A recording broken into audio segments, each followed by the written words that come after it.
La unidad de la iglesia en Cristo es nuestro tema hoy. Yo quisiera, si me puede acompañar en nuestro texto base, es Efesios capítulo 2.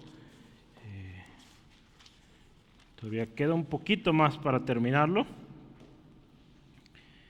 Y vamos a leer lo que dice aquí la palabra del Señor. Versículos 14 y hasta el 18 de Efesios 2. Dice así la palabra de Dios: porque Él es nuestra paz, que de ambos pueblos hizo uno, derribando la pared intermedia de separación, aboliendo en su carne las enemistades, la ley de los mandamientos expresados en ordenanzas, para crear en sí mismo de los dos un solo y nuevo hombre, haciendo, dice ahí, la paz, y mediante la cruz reconciliar con Dios a ambos en un solo cuerpo, matando en ella las enemistades. Y vino y anunció las buenas nuevas de paz a vosotros que estabais lejos y a los que estaban cerca, porque por medio de él los unos y los otros tenemos entrada por un mismo espíritu al Padre. Y vamos a detenernos ahí y vamos a orar. Padre, gracias, porque esta palabra nos recuerda algo tan verdadero, tan real, que es en ti, Jesucristo, y a través del Espíritu Santo que tenemos entrada al trono de gracia, hasta tu presencia, Padre. Gracias, gracias por este regalo precioso. Señor, esta tarde oramos primeramente si hay algo que estorbe en esta tarde, que no permite que nosotros recibamos lo que tú tienes para nosotros. Señor, oramos que sea removido en el nombre de Cristo. Si hay algún pecado, hoy te pedimos perdón. Si hay algún dolor, alguna aflicción, en el nombre de Jesús, esto se desvanezca y tu paz, tu sanidad, sea con mi hermano, con mi hermana. Y Señor, gracias, porque hoy tu palabra es para nosotros, para edificación de tu pueblo. Lo pedimos y oramos en Cristo Jesús. Amén. Gloria a Dios. Comenzamos semana pasada hablando con nuestro hermano Esteban cosas que debemos recordar, ¿verdad? Y entre ellos resumíamos al final: debemos recordar quiénes o cómo éramos. Debemos recordar que las obras no nos salvan. Debemos recordar que antes vivíamos sin razón, sin propósito. ¿Sí se acuerda de eso? Y debemos recordar que ahora podemos acercarnos confiadamente al trono de gracia. Y otra cosa que debemos de recordar es que estamos en paz con Dios. ¿Sí? Gloria al Señor. Hoy el tema es la unidad de la iglesia en Cristo. Tengo un título que iba a ser, al final lo cambié, por motivos de evitar controversias. Si alguien escucha, pues ya supo, pero tenía un título y era este, se lo digo ahí, nomás lo voy a decir una vez: la unicidad de la iglesia en Cristo. Unicidad es cualidad de único, si usted lo ve en el diccionario. Cuando yo usé esta palabra unicidad, me refiero a que hay una iglesia. No hay miles de iglesias, no hay cientos de iglesias. Hay una iglesia. Hay una esposa de Cristo, única. ¿Sí? ¿Sí, amén? Pero el hecho de yo usar esa palabra unicidad, pues podría causar algo de revuelo, porque usted ha aprendido, la mayoría de aquí está en el curso del camino, hemos aprendido de los unicitarios, ¿verdad? Entonces podría entrar en conflicto y pensar que el hermano B ya está predicando una herejía, cuando no es así, ¿verdad? Ellos hablan de la unicidad de Dios. Yo iba a hablar de la unicidad de la iglesia, que es única. Pero para evitar situaciones, la unidad de la iglesia en Cristo, ¿sí? Entonces, explicado esto, seguimos, ¿sí? ¿Sí quedó claro? ¿Sí? Va. El contexto, cuando vimos la semana pasada los versículos 11 al 13, Pablo, cuando usted ve, podemos pensar que está dirigiéndose especialmente a los gentiles. Sí, si ve el versículo 11, dice, por tanto, acordaos que en otro tiempo vosotros, ¿quiénes? Los gentiles. ¿Sí? Entonces podemos pensar, esos versículos está dirigido a los de Efesios, los Efesios, está hablándoles a los gentiles, y cuando vemos esto, podríamos pensar que hermanos judíos leyeran esta carta y decían, sí, cierto, ustedes eran gentiles, ustedes estaban alejados de Dios, ustedes esto, ustedes aquello. ¿Podría de alguna manera este texto colocar a un judío o a los judíos en un estado, digamos, de decir, pues nosotros somos dignos, ustedes no, pero por Cristo les dio chance, ¿verdad? Podríamos pensarlo. Y saben, porque ahí habla, fíjese, ustedes eran llamados de la incircuncisión, ustedes estaban alejados de Cristo, ustedes alejados de la ciudadanía de Israel, ustedes alejados del pacto, ustedes sin esperanza, dice ahí, sin Dios en este mundo. Entonces podríamos pensar, Pablo se está dirigiendo directamente a los gentiles, y si un judío veía esto, decía, sí, todo eso es verdad, y podía causar cierto orgullo en el judío, en decir, aún judíos cristianos, pero lo que viene a continuación derriba todo eso, porque vamos a ver en unos momentos que de esos gentiles, de esos judíos, Cristo Jesús hizo un pueblo, hizo una iglesia, ¿sí?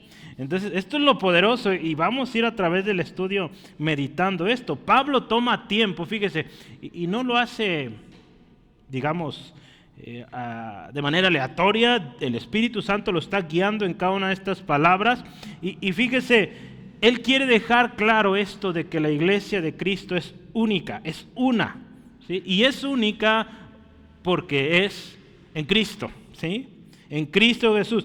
Más adelante Pablo va a explicar esto, fíjese, dice él, un cuerpo, un espíritu, dice, como fuiste también llamados a una misma esperanza de vuestra vocación. Entonces no hay de que ellos una cosa, nosotros otras, todos un cuerpo, un espíritu, una esperanza, dice un Señor, una fe, un bautismo, un Dios y Padre, ¿sí? El cual dice es sobre todos y en todos, ¿sí? Y por todos. Entonces es uno, nuestro Padre, es uno, el Señor Jesucristo, es uno, el Espíritu Santo, y es una, la iglesia, la novia de Cristo, ¿sí? Entonces mire, Juan en su revelación, ahí en Apocalipsis, él habla de esto. Yo les decía, cuando Pablo empieza a hablar de los gentiles, un judío podría presumirse y decirse, sí, ustedes, pero después Pablo derriba todo eso. Vamos a hablar ahorita de que Cristo derribó la muralla o la pared que estorbaba, pero Pablo tumba eso diciendo, somos uno, la iglesia es una, ¿verdad? Por eso la unidad de la iglesia, y acuérdense, esto es clave, en Cristo, ¿sí?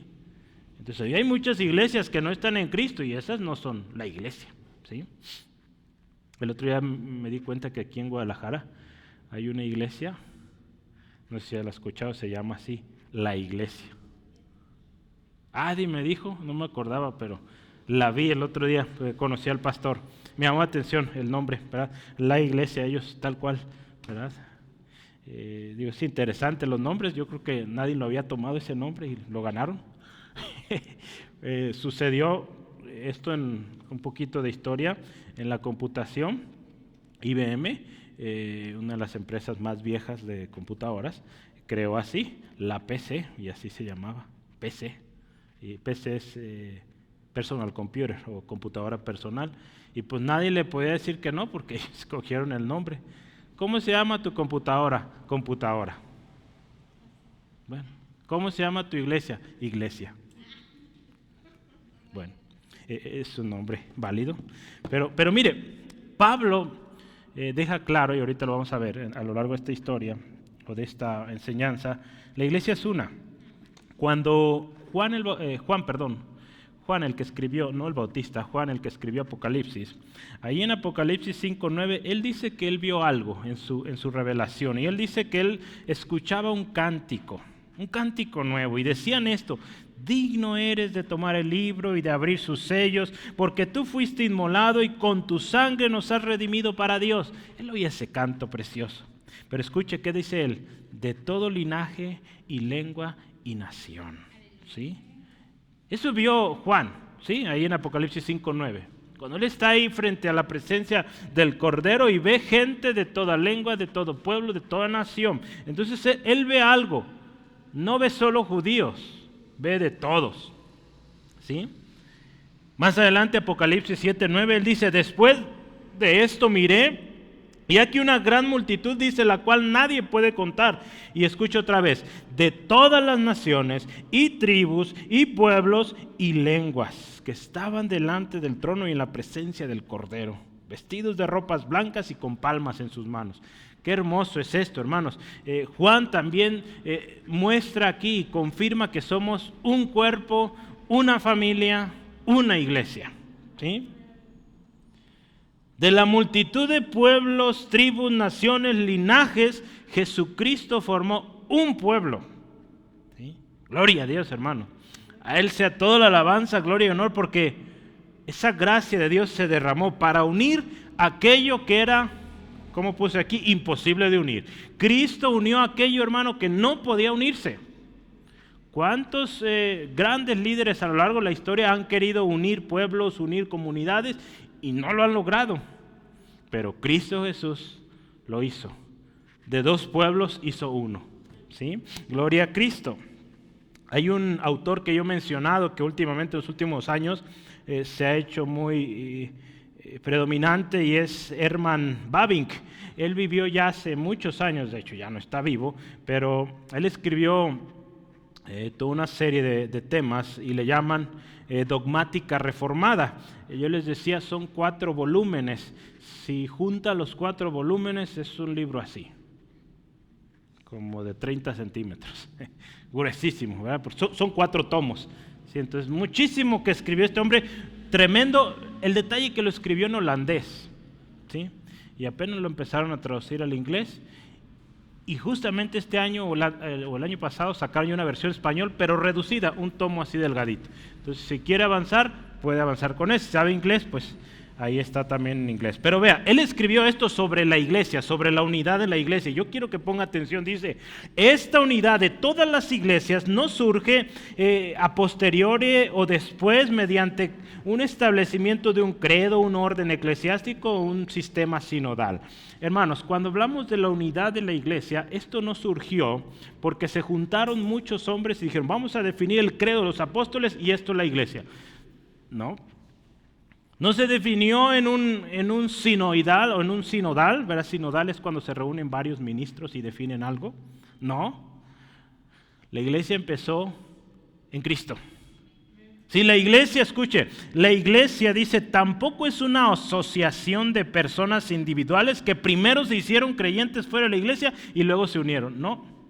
Aquellos que han venido a Cristo, la iglesia fue la que fue y compartió. Si usted se acuerda, la iglesia primitiva estaba predicando en las casas, sí, él era la iglesia que estaba en las casas, ¿sí?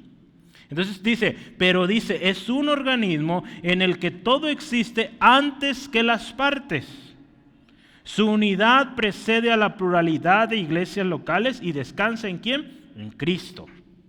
Cristo es quien, continuando su obra mediadora en el estado de exaltación, une sus iglesias y las edifica dentro de sí mismo, Él siendo la cabeza. ¿Sí? Entonces, si hay veámoslo así, hay una pluralidad, hay muchas iglesias, muchos contextos, muchos pueblos, que imagínense, nos juntáramos todos, pues yo creo que no hay estadio donde quepamos, ¿verdad? Entonces, gloria a Cristo, cómo el Señor organizó y a través de su Espíritu, ¿verdad? En muchos lugares hay una iglesia aquí, otra iglesia allá, ¿sí? Pero juntos somos la única iglesia de Cristo.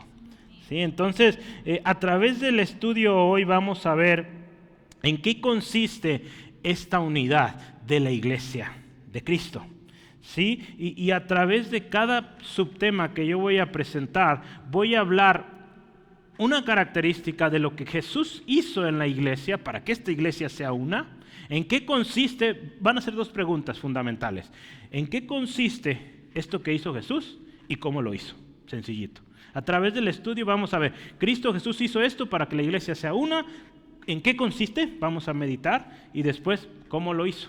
Los textos nos enseñan qué hizo y cómo lo hizo, ¿sale? Entonces yo quiero que empecemos. Van a ser 4 y quiero decirles, no prometo una enseñanza menos de 2 horas. Entonces, no se crea.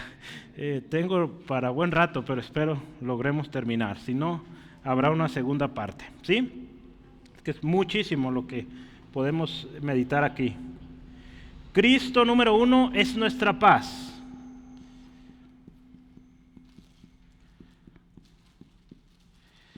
Vamos a ver el versículo 14. Vamos a bajarle aquí poquito porque solo pasa.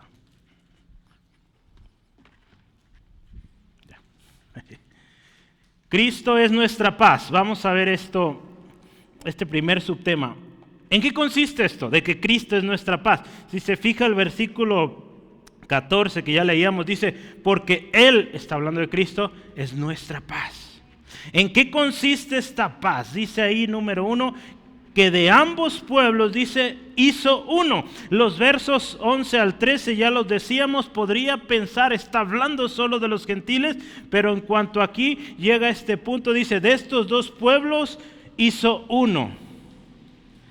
¿Cuáles son estos dos pueblos? ¿Cómo que de ambos pueblos hizo uno? Pensemos un poquito esto. Ambos pueblos, se trata de dos pueblos, ¿verdad? ¿Cuáles son estos dos pueblos? El primer pueblo, pues podemos pensar los judíos, descendientes de Abraham.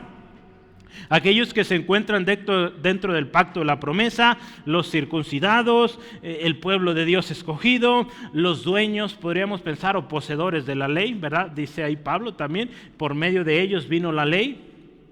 Pues ese es el primer pueblo, los judíos. Pero ¿cuál es el otro pueblo? Los gentiles. Los gentiles, ¿y cuáles son los gentiles?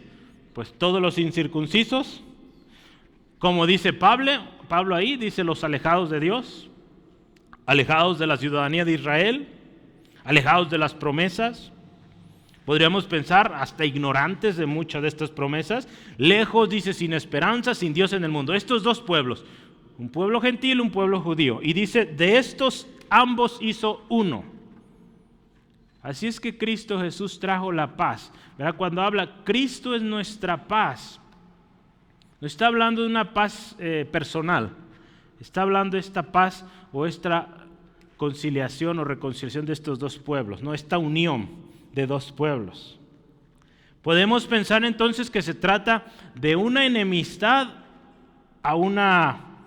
de una enemistad y condenación, podemos pensar a paz, ¿sí? Que antes un judío, de hecho un judío ortodoxo, él no acepta a cualquier persona, ¿sí?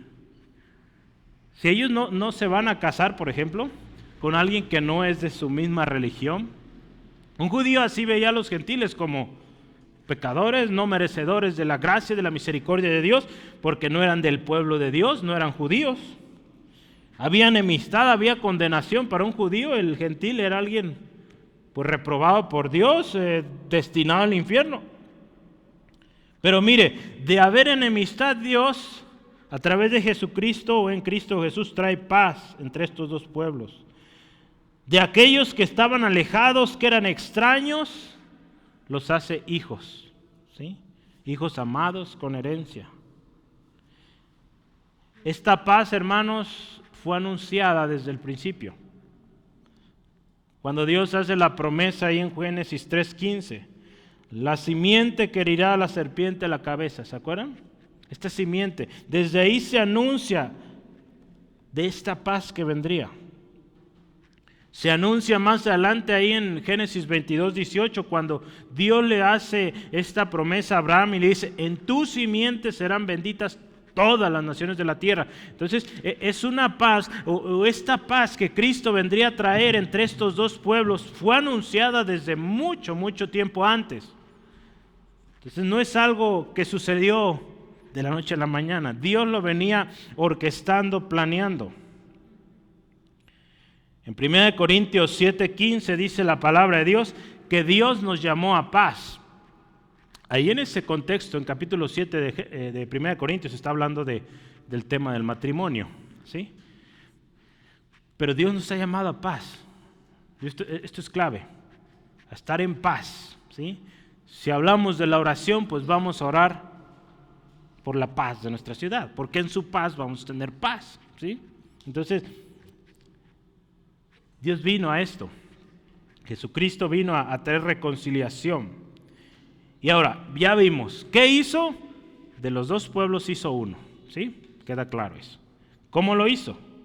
Ahí en el texto, versículo 14 lo dice, derribando la pared intermedia de separación. ¿Cómo lo hizo Jesús? Derribando la pared de separación. Curtis Vaughan dice esto: los medios por los cuales se efectúa esta nueva relación se declaran en el versículo 13b y se confirman y explican en los versículos 14 y 15, ¿verdad? Versículo 13b, ¿cómo es que Jesús logró que esta pared se derribara, que dividía, que no permitía al gentil entrar? ¿Qué dice versículo 13? Habéis sido hechos cercanos por la sangre de Cristo.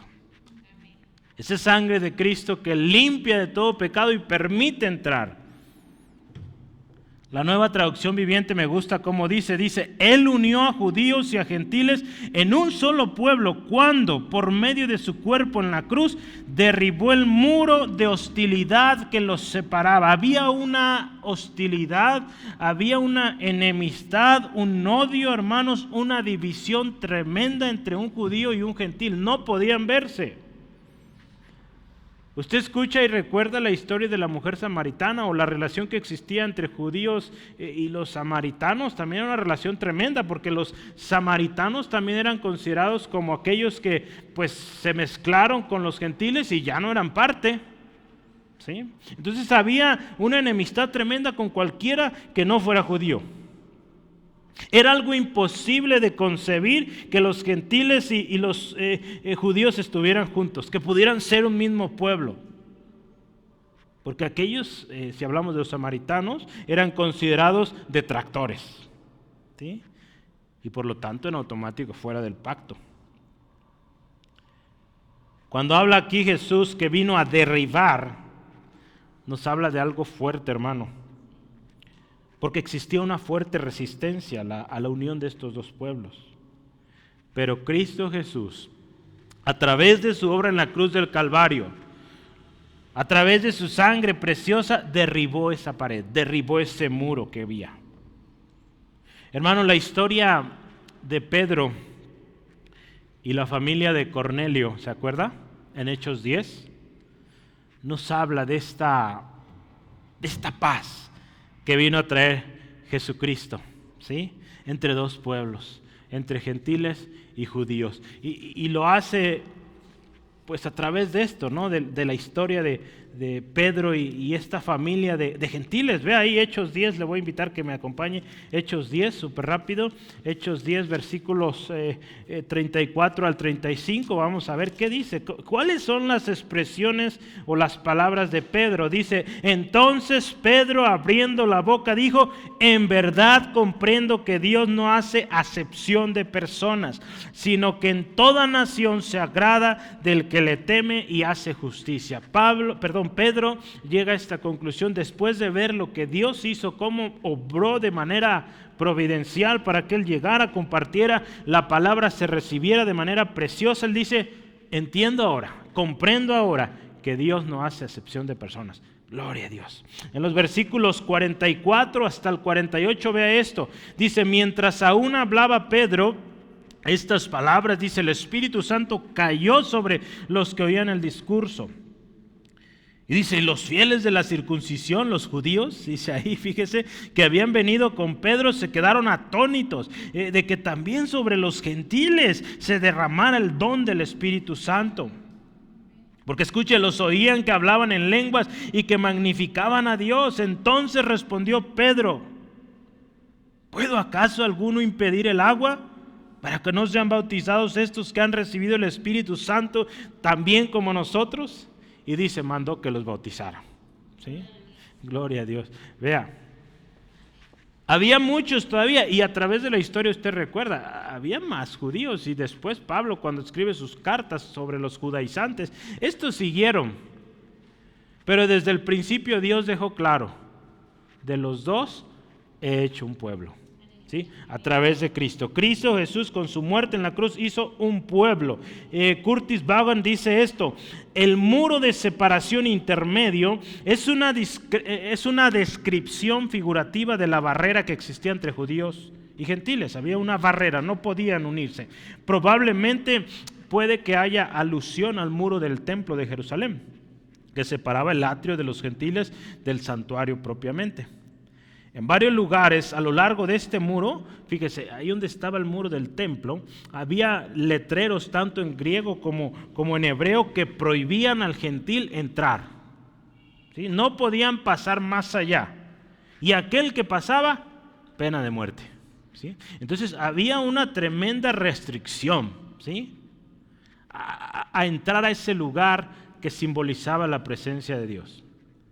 Gloria a Cristo Jesús, que es nuestro gran y sumo sacerdote, que abrió camino una vez y para siempre, y podemos entrar libremente, hermanos. ¿Sí?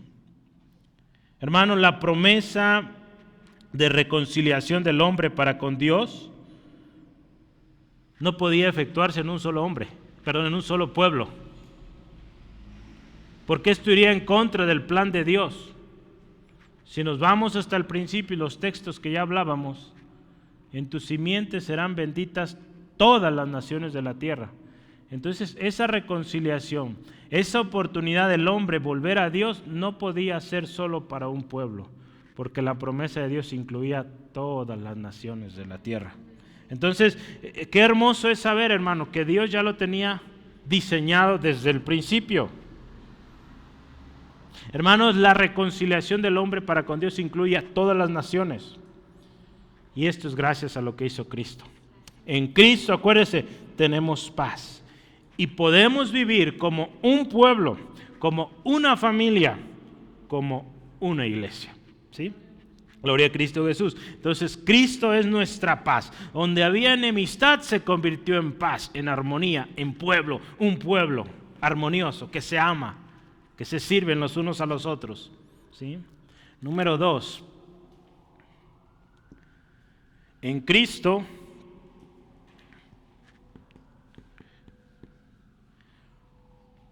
somos un solo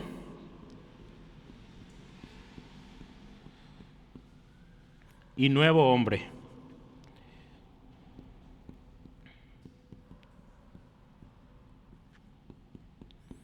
Verso 15, ¿sí? En Cristo, somos un solo y nuevo hombre. Esta frase es un tanto interesante, y cuando vemos un solo y nuevo hombre, podríamos en algún momento pensar, está hablando de un hombre, de una persona. Pues no, se trata de un pueblo. Hay versiones que lo traducen: en Cristo somos un solo y nuevo pueblo. Sí, entonces no se trata de un singular, se trata de un pueblo, una comunidad. Entonces, ¿en qué consiste esto que Jesucristo hizo un solo y nuevo hombre? ¿Se acuerda que yo decía o quise usar la palabra unicidad? Nos habla de único, de solo. ¿Qué dice ahí el versículo 15? Vamos a ver, ¿cómo lo hizo? ¿En qué consiste lo que el Señor Jesús hizo? Versículo 14, Efesios 2:15, perdón. Primero ahí dice, ¿qué hizo? ¿En qué consiste? Eso va a ser cómo lo hizo. Eso lo vamos a ver en unos minutos. Así es. Primero, ¿en qué consiste esto que Jesús hizo? Creó en sí mismo, esto es clave, en sí mismo, en Cristo mismo. Dice, de los dos, un solo pueblo y un nuevo hombre. ¿Sí? ¿En qué consiste lo que hizo Jesús? De los dos, hizo un solo y nuevo hombre. Pero lo hizo en sí mismo. ¿Sí? Aquí empiece a ver usted esto. Está Pablo resaltando que si algo es el pueblo de Dios, es en Cristo. ¿sí? Si es un pueblo, si es un nuevo pueblo, un pueblo escogido, real sacerdocio es en Cristo, ¿sí? No es por sí solos, ¿sí? Esto de un pueblo lo explica preciosamente, o de que de estos dos hizo un solo y nuevo hombre o pueblo. Hay una historia que a mí me encantó cuando la escuché explicada de esta manera, me apasionó tremendo y dije, esto un día habrá la oportunidad de compartirlo y el día es hoy. Hechos capítulo 13, versículo 1. Hechos 13:1. Voy a leer solo el primer versículo y a partir de ahí usted podrá recordar la historia. Había entonces en la iglesia que estaba en Antioquía, ¿se acuerdan de Antioquía? Profetas y maestros. Bernabé, Simón el que se llamaba Níger, Lucio de Cirene, Manaén el que se había criado junto con Herodes el tetrarca, ¿sí? Y Saulo, 5 varones ahí. Y dice que estos varones, dice, ministraban estos al Señor y ayunando, dijo el Espíritu Santo, apártame a Bernabé, a Saulo, para la obra que les tengo o les he llamado. Dice, impusieron sus manos sobre ellos, habían ayunado y los despidieron. Y a partir de ahí empieza el ministerio de Pablo y Bernabé, ¿sí? Empiezan su primer viaje misionero. ¿Se acuerda de esta historia? ¿Sí? ¿Sí? Versículo 1, volvemos. 5 hombres. Y yo quiero hablar de estos 5 hombres porque es súper interesante y nos va a hacer entender mejor esto de que nos hizo un solo y un nuevo hombre. Porque 5 hombres interesantes. Mire, yo esto lo obtuve una enseñanza, recuerden, mencioné hace algunos meses, un par de meses, fue la conferencia por su causa en la Iglesia Bautista Internacional. Y uno de los oradores ahí, el hermano Brian Chappell, él dio una charla sobre el rol del Espíritu en la expansión de la iglesia, ¿sí? Entonces esta conferencia fue por el poder del Espíritu y esta fue una de las conferencias y yo le animo, véala, está súper, está en inglés pero hay traducción y muy buena traducción. Entonces, pero yo quiero hablar de esos 5 hombres. ¿Quién me dice el primero? Bernabé. ¿Quién es Bernabé? ¿Se acuerda? Bernabé es un nombre judío, significa hijo de consolación. Y algo bien interesante es que Bernabé, ¿usted sabe a dónde lleva a Pablo a predicar? Versículo 4.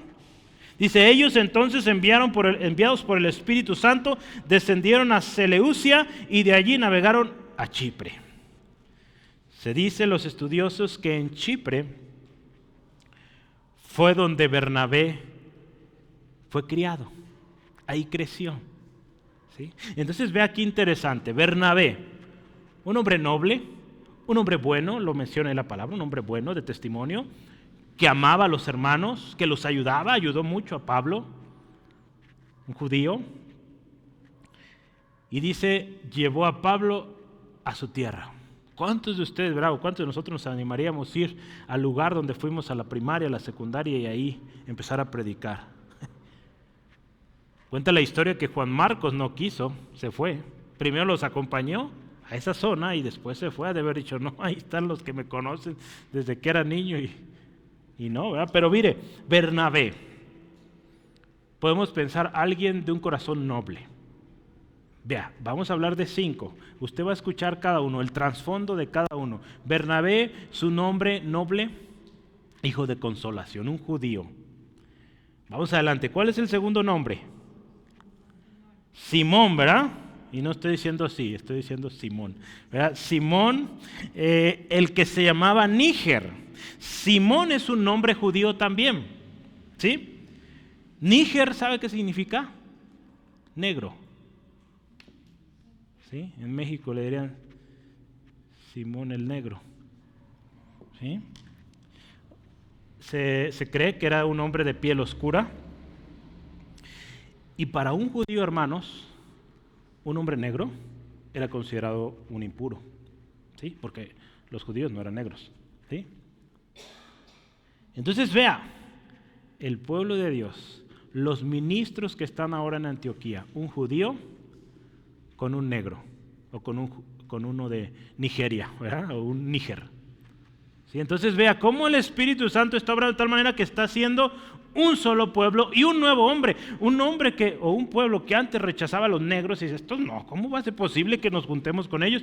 Hoy Cristo Jesús está uniendo a un judío y a un negro. ¿Sí? Qué hermoso. O un africano. Gloria a Cristo. ¿Sí? Entonces vea lo que está sucediendo en la nueva iglesia, en este cuerpo que hizo Jesucristo. Piel oscura. ¿Y sabe quién es este hombre también? Simón. Se cuenta la historia que cuando reinó el rey Asa en Israel, en su expansión él envió a conquistar partes del norte de África, ¿sí? Y se estableció allá una colonia de judíos. ¿Sabe dónde? Cirene. ¿Usted había escuchado de Simón de Cirene? ¿Quién fue?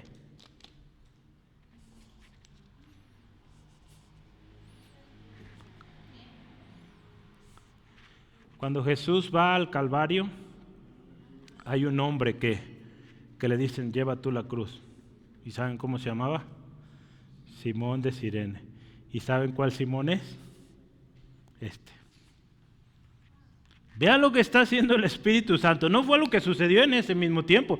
Dios ya estaba preparando. Y no solo a Simón desde ese tiempo que llevó la cruz del Señor Jesús. Lo preparó desde mucho tiempo antes, cuando el rey Asa mandó a conquistar aquellas zonas en África, que llegaron los judíos allá providencialmente. Y este Simón de seguro era descendiente de judíos que se mezclaron con los africanos, lógicamente, porque era negro. Y viene acá. ¿Y cómo viene a ser parte de los líderes de la iglesia misionera en Antioquía? Vea cómo Dios está obrando, su Espíritu obrando de manera preciosa, hermosa aquí. ¿Podrían los judíos decir, Simón? ¿Verdad? Los cristianos, ¿verdad? Celosos. Mira, él, ¿sabes quién es él? Él es el que cargó el símbolo del sufrimiento, de la muerte del Señor Jesús. Podían verlo de tal manera y decir, mira nomás, ¿verdad? Pero mire, Simón, llamado Níger, hoy es parte del liderazgo de la iglesia. Gloria a Cristo. El segundo, ¿cuál es el tercero? Ayúdeme con el tercero. Cada uno tiene una historia preciosa. ¿Quién es el tercero que está ahí? Lucio, ¿de dónde? De Cirene, otro africano. Pero interesante, es un africano, pero con nombre romano. Sí, Lucio es un nombre romano. Entonces estamos hablando de otro africano, pero es un romano. ¿Y qué representaba el romano para el judío?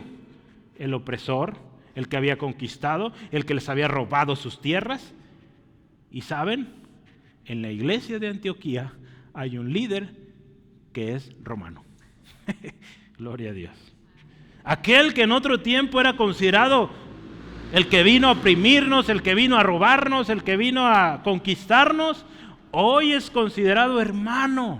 Por eso Cristo Jesús hizo un solo y un nuevo hombre. Gloria a Cristo, hermanos. Otro africano de Cirene, ¿sí?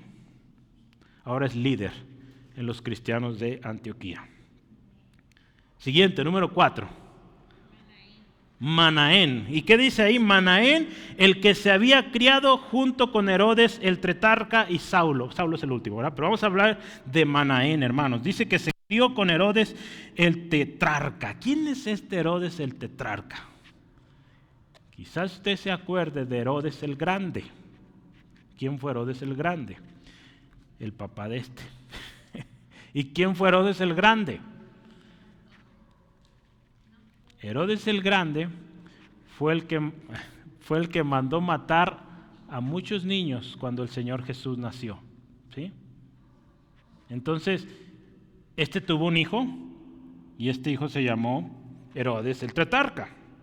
Y Herodes el tetrarca, ¿sabe? La mayoría de nosotros lo conocemos por quien mató a Juan el Bautista, o mandó matar a Juan el Bautista, que le cortó, o le mandó que le cortaran la cabeza.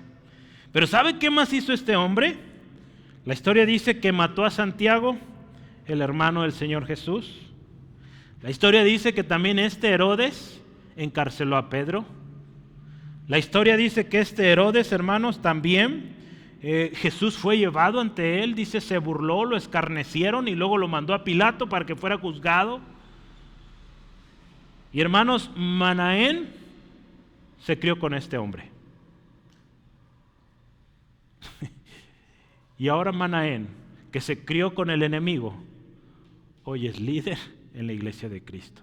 Vea la redención, hermanos, cómo Dios puede tomar algo, como dice su palabra, de lo vil, de lo despreciado, de lo que nadie quiere, porque son símbolos de opresión, de maldad. Lo toma, lo transforma y lo usa para su gloria. Y usó a Manaén, hermanos, qué hermoso es esto. Usted conoce esta expresión, ¿verdad? El amigo de mi enemigo, ¿qué es? El amigo de mi enemigo es, pues mi enemigo, ¿verdad? ¿Sí? ¿Sí hace sentido o no? Aquí hay otra diferente, ¿verdad? Pero el amigo de mi enemigo, ¿qué sería? Pues mi enemigo, ¿verdad? Lógicamente. Entonces, este hombre era amigo o se crió con el enemigo, con Herodes el tetrarca, este nombre me cuesta. Pero mire, también a un solo y nuevo hombre. Y el último, hermanos, Saulo, experseguidor de los cristianos, y algo tremendo, culpable de que hoy los hermanos estén en Antioquía y regados por todos lados. Porque usted ve la historia, él fue de los que andaba persiguiendo a los cristianos, pidió cartas y él consentía en que fueran encarcelados, en que a muchos quizá fueran hasta matados, hermanos, o ejecutados. Cuando Esteban, él estuvo ahí, él consintió. Entonces vea, de todos estos hombres con diferentes trasfondos, Cristo Jesús vino e hizo un solo y un nuevo hombre. Gloria a Cristo, hermanos, un solo hombre. Otras versiones dice un solo pueblo. Me gustó la versión, traducción lenguaje actual, dice, hizo un pueblo amigo. ¿Sí? Esto no podía ser posible, hermanos, sin que fuera un nuevo hombre. Esta unión entre estos dos pueblos no podía suceder con la naturaleza que ya tenían. Tenían que morir y ser un nuevo hombre. Por eso, un solo y nuevo hombre. De modo que si alguno está en Cristo, nueva criatura es. ¿Sí? 2 Corintios 5:17. Tiene que haber una nueva naturaleza para que de estos dos pueblos se haga uno. De otra manera, no funciona. ¿Sí? Por naturaleza había enemistad, se necesitaba un renacer para que haya amistad. La clave para lograr esta amistad, esta unidad, este nuevo hombre, pues es Cristo, hermanos. No olvidemos esto. Dice Jesucristo hizo en sí mismo un solo y un nuevo hombre. En sí mismo. ¿Sí? Y dice ahí, haciendo la paz. Donde no había paz ni amor, ni aceptación, no había cercanía. Hoy hay paz, amor, armonía, y hizo un solo y nuevo hombre. Esta es la paz que viene a traer Jesucristo, ¿verdad? Como dice Juan 14:27, no como la que el mundo da, ¿sí? No es la que el mundo procura, hermanos. La paz del mundo es temporal, la de Cristo es duradera. Se trata entonces de una paz auténtica, hermano, que perdona cualquier ofensa y aún está dispuesta, dice ahí la palabra en Mateo 5:44 al 48, a bendecir a los que ultrajan, a los que maldicen, a los que... Esta es la paz que vino a traer Cristo, porque vino a ser un solo y un nuevo hombre. ¿Y cómo lo hizo? Ya vimos qué hizo. ¿Cómo lo hizo? Ahora sí, primero aboliendo en su carne las enemistades. Otra vez fíjese el realce aquí, aboliendo en que en su carne, ¿sí? No fue algo que saben ustedes, yo les voy a decir cómo se sacrifiquen o qué tienen que hacer para, no, Él en su carne llevó, hermanos, nuestra maldad. Abolir significa derogar, dejar sin vigencia una ley, precepto o costumbre. Abolir. Podríamos pensar que esto es una contradicción al pasaje de Mateo 6:17, donde Jesús dice que Él no vino a abrogar o a abolir la ley, sino a cumplirla, ¿verdad? Dice, ¿cómo aquí Pablo dice que Él vino, abolió las enemistades? Vea, para empezar dice las enemistades. Y dice aquí lo hizo, o la palabra clave es que lo hizo en su carne. Cristo cumplió cabalmente la ley, hermanos, ¿se acuerdan? La satisfizo en nuestro lugar. con el propósito de darnos justificación delante del Padre. ¿Se acuerda Romanos 5:1? Justificados pues por la fe tenemos paz para con Dios por medio de Jesucristo. Entonces Jesucristo vino y cumplió toda justicia, cumplió la ley a cabalidad, y en sí mismo, en su carne, Él derribó o anuló toda enemistad. Todo aquello que decía un judío o un gentil no pueden unirse, Cristo Jesús rompió eso, lo abolió, porque Él cumplió a cabalidad lo que tenía que cumplir. Nadie lo había cumplido, Él lo cumplió, y por eso hoy puede haber esa unión de un solo y nuevo hombre. Dice ahí, aboliendo la ley y de los mandamientos expresados en ordenanzas. Dice aquí otra versión, Nueva Traducción Viviente. Lo logró al poner fin al sistema de leyes, de mandamientos y ordenanzas. Traducción Lenguaje Actual dice, Cristo ha puesto fin a los mandatos y reglas de la ley.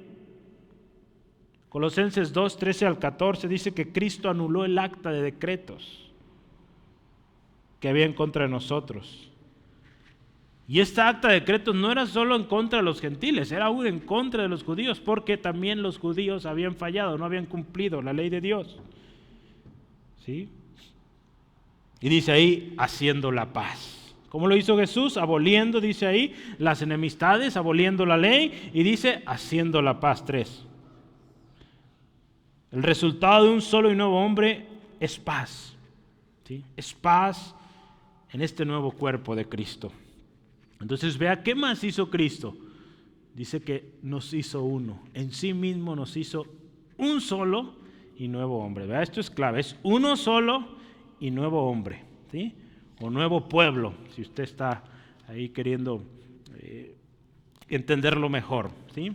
Número 3, vamos bien. Creo que sí vamos a acabar. En Cristo somos reconciliados con Dios en un solo cuerpo.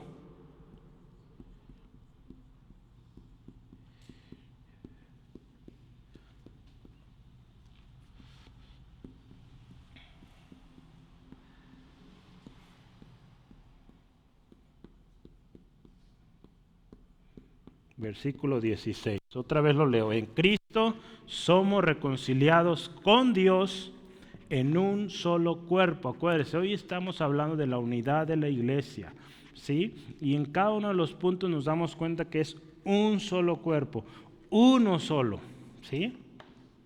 ¿En qué consiste esto que hizo Jesucristo? Hermanos, la reconciliación del hombre para con Dios vino a afectar todas las cosas. Colosenses, si me acompaña, Colosenses 1:20 dice así. Colosenses 1:20, este texto es conocido, ahorita le va a sonar, dice, y por medio de él, dice, reconciliar consigo todas las cosas fueron reconciliadas para con Dios. Dice, así las que están en la tierra como las que están en los cielos, haciendo la paz mediante, otra vez, la sangre de su cruz. ¿Qué cosas, hermanos, dice ahí, reconcilió? Porque dice ahí todas las cosas. ¿Qué podemos pensar? ¿Qué cosas fueron reconciliadas con Dios? Pues la relación del hombre para con Dios.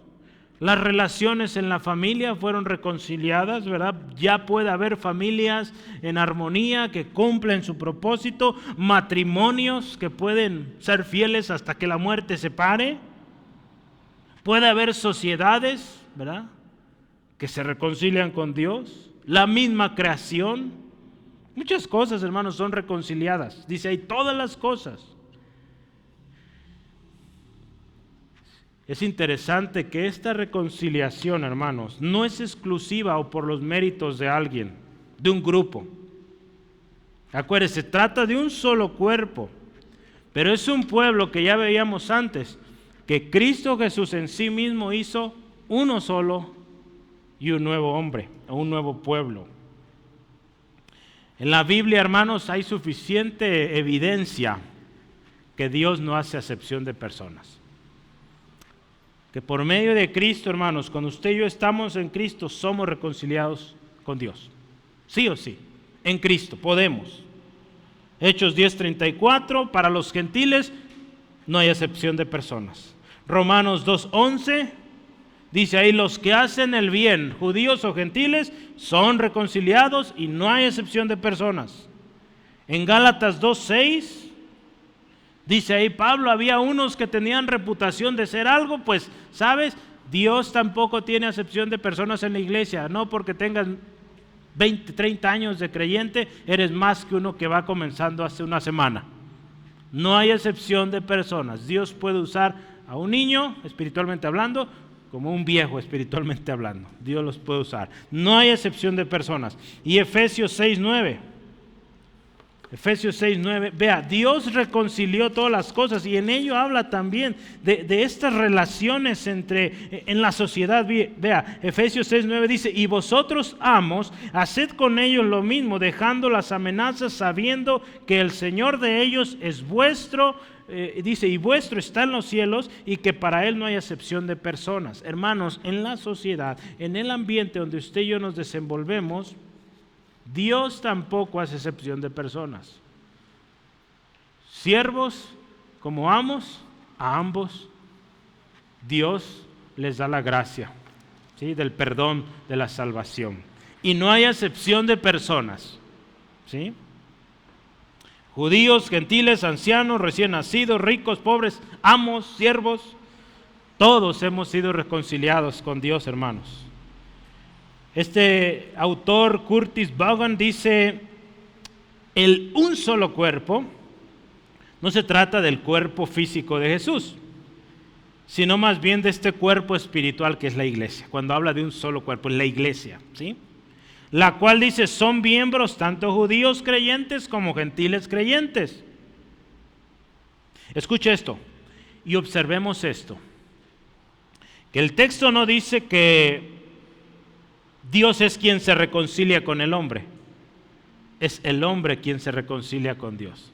¿Sí? Si vemos el versículo 16, ¿qué dice? Y mediante la cruz reconciliar con Dios a ambos en un solo cuerpo. Entonces, nosotros fuimos los que nos reconciliamos con Dios, ¿sí? Porque nosotros fuimos los que nos alejamos, ¿sí o no? ¿Sí? Acuérdese de Isaías 53:6, dice, todos nosotros nos descarriamos como ovejas, cada uno cual, dice, se apartó por su camino, ¿sí? Es decir, nosotros fuimos los que nos desviamos, ¿sí? Por eso nosotros somos los que volvemos a Él, ¿sí? ¿Y cómo lo hizo Jesús? ¿Cómo hizo esto? Esta reconciliación. La cruz, hermanos, mediante la cruz. ¿Sí?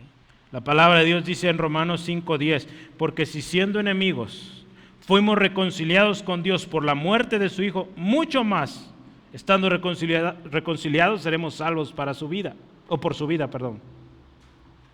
Por eso es tan importante, hermanos, el mensaje de la cruz. Siempre llevar en nuestro mensaje, cuando compartamos, el mensaje de la cruz, que Cristo pagó, ¿sí? Que Cristo pagó lo que nosotros merecíamos. Oscar Arocha escribió un artículo para Colisión del Evangelio y él habla de este mensaje esencial, la cruz. Habla de 3 elementos que son indivisibles, que cuando hablamos de la cruz hay 3 cosas, y él dice aquí esto. La cruz nos habla de una muerte sustitutoria, ¿sí? ¿Estamos de acuerdo? Jesús fue a la cruz en vez de nosotros, entonces sustitutoria, ¿sí? La cruz número 2 nos habla de una muerte penal, ¿sí? ¿Qué nos habla esto? Que el pecador merecía la muerte, hablando penalmente, ¿verdad? Si hablamos en términos de justicia. Entonces fue una muerte penal, un castigo que se merecía por el pecado. Cristo no, pero Él llevó el pecado en sí, lo tomó, lo hizo suyo y murió por nosotros. Entonces es una muerte penal número 2. Y la número 3 es una muerte satisfactoria, ¿sí? Usted ve los sacrificios antes en el Antiguo Testamento, se tenían que hacer muchos, pero Cristo Jesús una vez y para siempre. Un sacrificio único. Y con este sacrificio único trajo redención a todos, ¿Sí? Entonces vea qué tremendo es este mensaje de la cruz. Y mediante la cruz, dice, somos, dice la palabra, reconciliados. ¿Sí? Somos reconciliados. ¿Y qué sucedió en la cruz, hermanos? ¿Qué dice la palabra? Y vea conmigo versículo 16. Mediante la cruz reconciliar con Dios a ambos, dice, en un solo cuerpo, matando en ella las enemistades. Entonces, en la cruz, ¿qué sucedió, hermanos? Mató las enemistades. Hermanos, en la cruz sucedieron muchas cosas.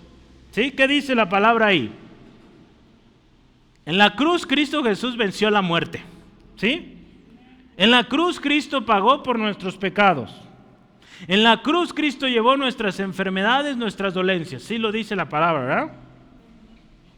En la cruz Jesús también, ¿sabe qué hizo? Hizo la promesa a este hombre: hoy estarás conmigo en el paraíso. ¿Se acuerdan? En la cruz sucedió esto.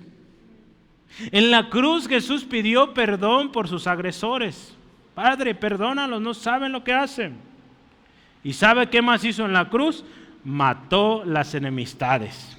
¿Verdad? Eso que dividía estos dos pueblos, gentiles, judíos, que había esa separación, no podían ser un pueblo. En la cruz Cristo mató esas enemistades. Cuando Jesús oró, hermanos, en Juan 17, que fuéramos uno, no sería cumplida ni posible, hermanos, si esta enemistad no se moría. Jesús oró que fuéramos uno, ¿verdad? Dice, Padre, que sean uno, así como tú y yo somos uno. Esto no hubiera sido posible si no se mataba esa enemistad. Entonces, en la cruz, Cristo mató toda enemistad. ¿Sí? Gloria a Cristo. Existía enemistad entre judíos y gentiles, en la cruz se murió eso. Gloria a Cristo. Amén. Entonces, vamos, número 4, ¿verdad? 4, vamos por el cuarto. Pues ya está lloviendo, hermanos, entonces podemos seguirle.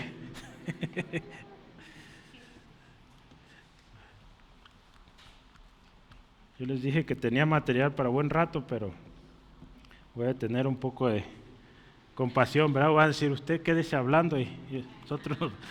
No, yo sé que sí se quedan un ratito más. Vamos bien de tiempo, ¿no? Sí vamos a acabar bien. Número 4. En Cristo tenemos entrada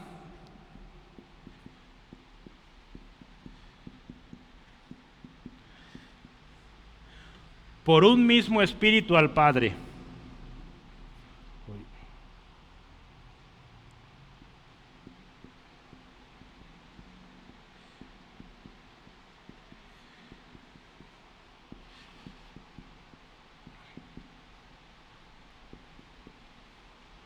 Vamos a considerar ahí los versículos 17 al 18. Ya no me alcanzó ahí. Pero en Cristo otra vez tenemos entrada por un mismo espíritu al Padre. Ahora vamos a contestar estas dos preguntas. ¿En qué consiste esto? Si vemos otra vez ahí el texto, versículo 17, dice, vino, anunció las buenas nuevas de paz a vosotros que habéis estado o que estabais lejos y a los que estaban cerca. Y ahora vamos a ver aquí, por medio de él, dice, los unos y los otros tenemos entrada por un mismo espíritu al Padre. Hermanos, otra vez, por medio de Cristo, los unos y los otros, ¿quiénes son esos unos y otros? Gentiles, judíos, tenemos entrada al Padre. Acuérdense otra vez, Romanos 5:1. Justificados pues por la fe tenemos paz para con Dios. ¿Sí? Por medio de Cristo. Hermanos, es por medio de Cristo, por medio de su sangre, que tenemos libre acceso a su presencia. Hay un texto que yo quiero que vea, Hebreos 10, 19 al 22. Hebreos 10, 19 al 22. Es por Cristo que usted y yo hoy podemos acercarnos al Padre Celestial. Hebreos 10, 19 al 22 dice así: así que, hermanos, teniendo, escuche esto, libertad para entrar en el lugar santísimo, escuche, por la sangre de Jesucristo, por el camino nuevo y vivo que Él nos abrió a través del velo, esto es, de su carne, y teniendo un gran sumo sacerdote sobre la casa de Dios, acerquémonos con corazón sincero, en plena certidumbre de fe, purificados los corazones de mala conciencia y lavados los cuerpos con agua pura. Vea, un camino nuevo, vivo abrió. ¿Sí? Podemos entrar con confianza, hermanos, hasta el lugar santísimo, porque Cristo con su sangre lo hace posible. Gloria a Cristo. Charles Hodge decía esto, escuche, y puesto que los gentiles tienen tan libre acceso a Dios como los judíos, y en los mismos términos y de la misma manera, se concluye que la paz procurada por la muerte de Cristo fue diseñada tanto para una clase como para otra. Acuérdese otra vez, desde el principio en el Génesis usted ve que Dios prometió una simiente preciosa, santa, que vendría a ser bendición para las naciones de la tierra, para todas las naciones. Entonces, si usted y yo vemos, analizamos, esta bendición estaba diseñada desde el principio para todos, judíos y gentiles, desde el principio. Así que no podía quedarse solo en los judíos. Fue diseñada para toda la tierra, para toda la humanidad, para todas las naciones. Gloria a Cristo. Hermanos, el acceso que usted y yo hoy tenemos, el acceso que tenemos, como dice aquí, al Padre, no es un acceso de solo acercarnos, ¿sí? Hay una palabra griega que se usa ahí, es una palabra interesante, es prosagogé. Lo voy a escribir aquí, ¿sale? Vamos a aprender una nueva palabra griega. Esa es la palabra que se usó ahí, que tenemos esta entrada o este acceso, ¿sí? Pero no se trata solamente que estamos cerquitas. Voy a anotarla, no la he anotado, ahí voy. No lo he escrito. Ahí va.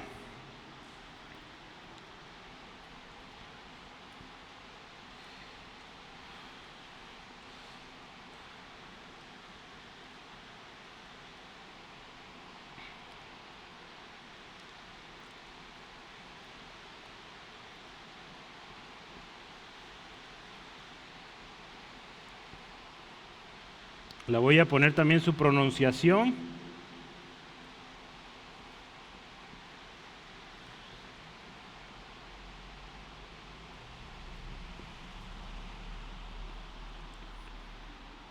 Está en griego y o su pronunciación. ¿Sí? Si usted pronuncia esas letras, significa, o se dice, prosagogé. El acento está en la E. ¿Sí? ¿Y qué significa eso? O es la palabra que se usó para acceso o entrada.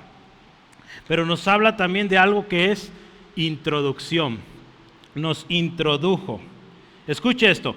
Cristo no murió simplemente para abrir el camino de acceso a Dios, sino para, introducirnos por el Espíritu y reconciliarnos con el Padre. ¿Sí? Él no nomás abrió y ya, no. A través de su Espíritu nos lleva al Padre. Vea qué hermoso esto. ¿Sí? Por eso esta palabra tiene tal significancia. Porque no solo es que, pues ahí está y ya. No, nos lleva al Padre a través de su Espíritu. ¿Sí? Entonces vea, esto es algo hermoso, hermanos. Y es algo tan especial porque aquí podemos ver la intervención de Cristo al abrirnos el camino. La intervención del Espíritu Santo en llevarnos al Padre y pues claro, el Padre con el cual estamos siendo reconciliados. ¿Sí? Entonces, ¿cómo es que Jesús hizo esto, hermanos? ¿Cómo es que Jesús nos da entrada por un mismo Espíritu al Padre? Lo primero que dice el versículo 17 es esto. Y vino y anunció las buenas nuevas de paz a vosotros que estabais lejos. La palabra de Dios en Isaías 52:7 dice que son hermosos los pies, ¿sí? De los que traen alegres nuevas, de los que anuncian la paz. Cuando pensamos en esto, hermanos, y estaba yo tratando de estudiar diferentes recursos, y aquí dice, versículo 17, ¿verdad? Y vino y anunció las buenas nuevas de paz a vosotros que estabais lejos. Cuando lo pensamos, y hay autores que dicen aquí categóricamente que esto de que vino y anunció las buenas nuevas de paz no se trata de Jesús, ¿verdad? Porque ellos dicen, el ministerio de Jesús se concentró esencialmente en los judíos. Entonces, al decir buenas nuevas de paz a los que estaban lejos, como que hay algunos que les cuesta esta parte. Pero vamos a ver un par de comentarios y yo quiero que usted y yo pensemos si se trata de Jesús solamente o si solamente de la iglesia o si de ambos. ¿Sí? Vamos a ver, escuche esto. El primer comentario, este hombre llamado Curtis Vaughan decía que la declaración aquí dice no puede referirse al ministerio personal de Cristo en la tierra por dos cosas. Primero, la predicación de la paz a los gentiles no caracterizó su ministerio en la tierra, hablando de Jesús. Ese es el primer argumento que pone este autor. En segundo lugar, el contexto del versículo 17 sugiere que la predicación siguió al logro de la reconciliación en la cruz, que vimos un punto antes. Entonces dice este hombre, concluimos que la venida a la que se refiere de esta anunciación de paz fue la venida de Jesús en el Espíritu, y la predicación fue hecha por Cristo a través de sus apóstoles, a través de los que le siguieron a Él, otros creyentes, ¿sí? Entonces muchos dicen esto de la anunciación de las buenas nuevas de paz sucedió por el cuerpo de Cristo, no por Él cuando estuvo aquí en la tierra, ¿sí? Ese es un punto de vista, ¿sí? El siguiente, yo personalmente creo que también Jesús vino y cumplió esta anunciación de buenas nuevas de paz. ¿Sabe por qué? Isaías 61. Versículo 1 dice, el Espíritu de Jehová está sobre mí porque me ungió Jehová. Me ha enviado a predicar buenas nuevas, ¿sí? A los abatidos, a vendar a los quebrantados de corazón, a publicar libertad a los cautivos y a los presos apertura de cárcel. Entonces, Jesús también vino a traer buenas nuevas de paz, ¿sí? A los abatidos. Y dentro de esos, acuérdense, hubo una samaritana, ¿sí? Hubo una sirofenisa, una mujer sirofenisa, ¿se acuerda? Entonces hubo gente que no era judía necesariamente y también a ellos vino las buenas nuevas. Este trabajo se continuó a través de los creyentes, los discípulos que vinieron después. Usted y yo seguimos este trabajo de predicar las buenas nuevas de paz, de reconciliación con Dios. Sí, entonces podemos concluir que se trata de que pues estas buenas nuevas de paz pues las trajo Cristo y pues también nos la encomendó a nosotros que sigamos compartiéndolas. Entonces otra cosa que dice, ¿cómo lo hizo? Por medio de Él, dice otra vez, por medio de Cristo, hermanos. Los unos y los otros tenemos entrada por un mismo Espíritu. Pablo aquí termina, hermanos, reforzando esto, que cada vez lo está diciendo. Tenemos libertad, tenemos esa reconciliación, tenemos entrada al Padre. Somos un solo y nuevo pueblo en Cristo, por Cristo, ¿sí? Entonces, qué hermoso, hermanos. Nos da introducción, nos acerca al Padre por medio de Cristo, por un mismo Espíritu, y ese mismo Espíritu que habitó en Cristo, pues hoy está en nosotros y nos lleva al Padre, ¿sí? Yo quiero terminar este tiempo. Ve, no se hicieron 3 horas, fue poquito menos. Quiero terminar esto diciendo lo siguiente. Leí un artículo del hermano Tim Keller. Él falleció hace será 1 mes o 2 meses. Partió con el Señor, un pastor en Nueva York. Pero él decía 5 características que hicieron única a la iglesia primitiva y que deberían hoy hacernos únicos como iglesia. Escucha esto, una primera. La iglesia primitiva era multirracial y experimentó una unidad a través de las fronteras étnicas que fue sorprendente. ¿Sí? Número 1, había múltiples razas, múltiples culturas, múltiples etnias, ¿sí? Gloria a Dios. Fíjese, una vez escuché a alguien decía, Centro de Fe Angulo ha sido considerado una iglesia multicultura. Gente de todos lados viene aquí, ¿verdad? Hasta de otros países tenemos. Gloria a Cristo, ¿sí? Qué hermoso, hermanos, que continuemos con esta armonía. Gente de lenguas diferentes, contextos diferentes, costumbres quizá, comidas diferentes. Gloria a Dios por eso también, ¿verdad? Pero mire, esto caracterizaba, número uno, a la iglesia primitiva. La segunda cosa que caracterizaba a la iglesia primitiva es que era una comunidad, ¿sabe de qué? De perdón y reconciliación. Cosa que hoy nos hace falta mucho, hermanos. Y debemos volver a ese principio. Otra tercera cosa. La iglesia primitiva era famosa por su hospitalidad hacia los pobres, a los que sufrían. Eso caracterizaba a la iglesia, hermanos. Tenían, dice la palabra, en común todas las cosas. Vendían sus propiedades y compartían. ¿Sí? Número 4. Era una comunidad, escuche esto, comprometida con la santidad. Otra cosa que hoy en día está muy deficiente y que debemos volver a ello, ¿sí? Un compromiso con la santidad. Dios nos dice, sed santos, porque yo soy santo. Y una quinta cosa, era una comunidad contracultura sexual. Otra vez lo voy a leer. Era una comunidad contracultura sexual. Contracultura es una sola palabra, ¿sí? ¿Qué significa esto? En el tiempo donde vivieron los apóstoles, la iglesia primitiva, Imperio Romano, tener muchas mujeres era normal. Era un símbolo de mucha hombría, de posición. Alguien que estaba en una posición de grado o de autoridad, era claro y era, digamos, algo natural saber que ese hombre se acostaba con quien quería, ¿sí? Porque esto representaba, soy más grande. Pero sabe, esta iglesia, este solo y nuevo hombre que Jesucristo vino a crear, iba en contra de eso. Se guardaba santo, puro, ¿sí? Entonces vea esto. Qué hermoso, hermanos, que nosotros hoy en día volvamos a estos principios.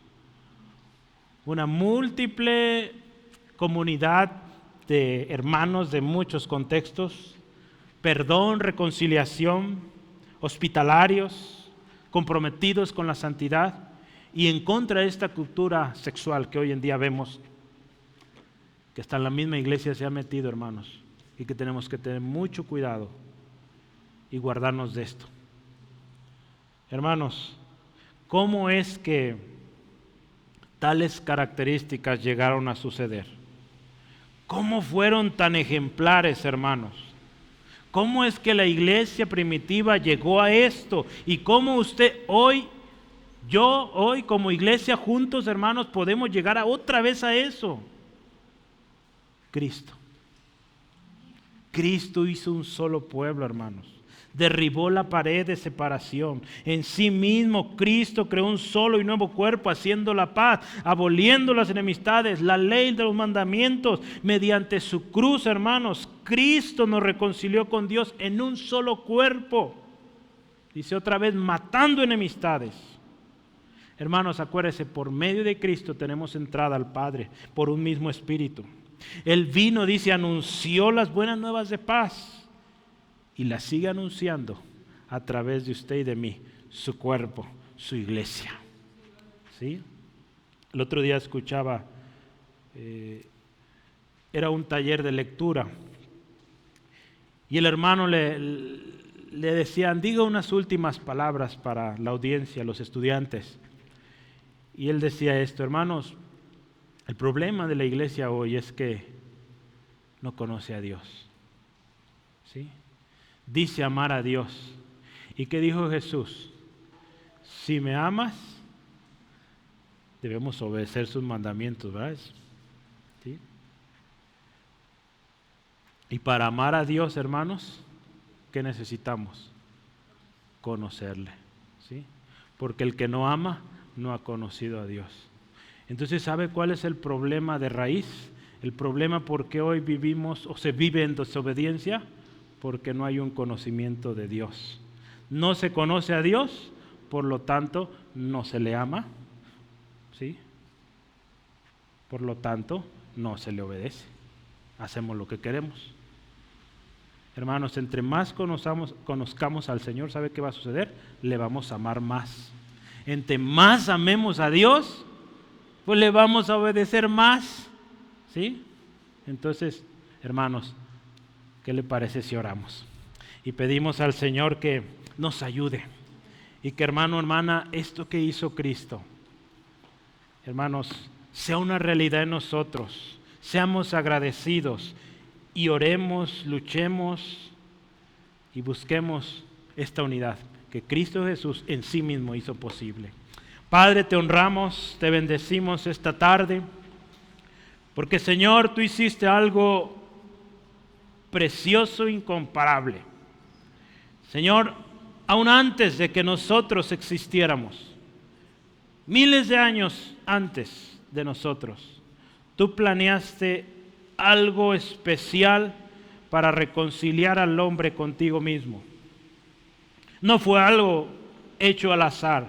Hubo un diseño especial perfecto, que a través de la muerte expiatoria de tu Hijo, de tu único Hijo, unigénito, traería reconciliación del hombre para contigo.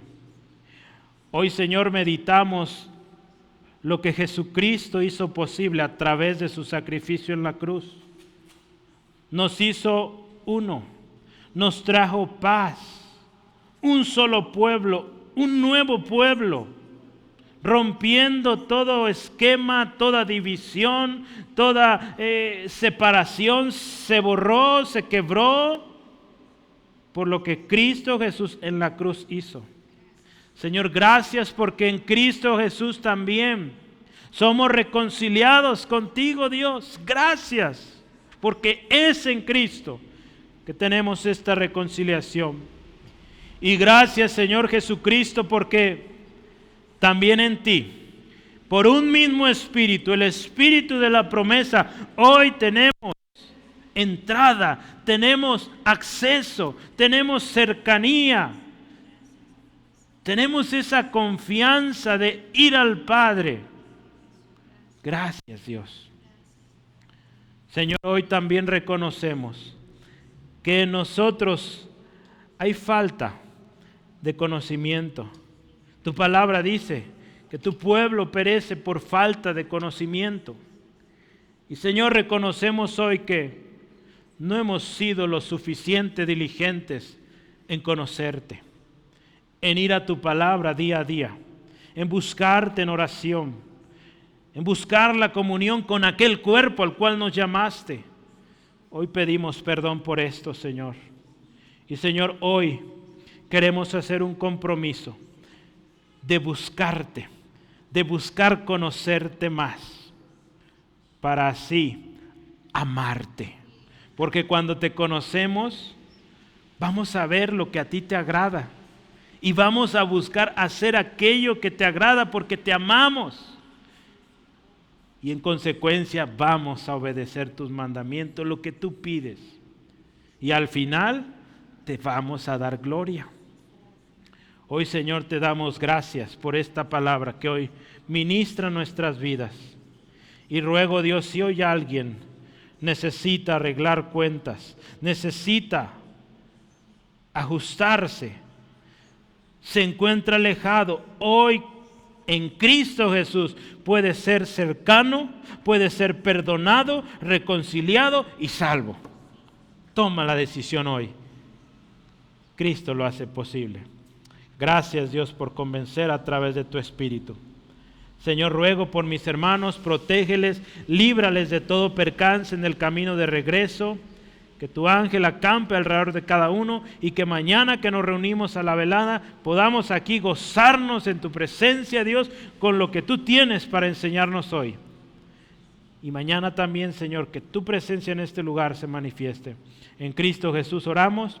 Amén, amén. Gloria a Dios. Pues Dios les bendiga, hermanos.